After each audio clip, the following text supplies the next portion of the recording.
am now doing another sizzler with rice and chili paneer. So in this I would love to add a slice of pineapple. You can add a couple of more if you like. Some cabbage leaves.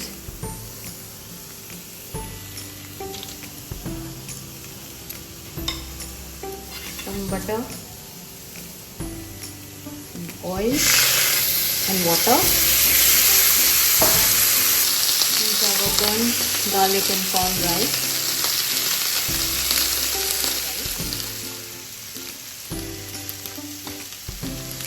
Now our chili paneer.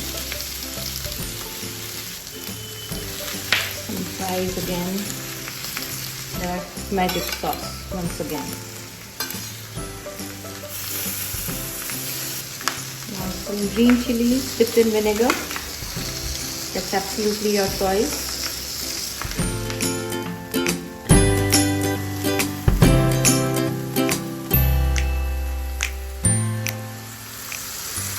The sizzler is ready to be served. It's very hot. Be careful while eating.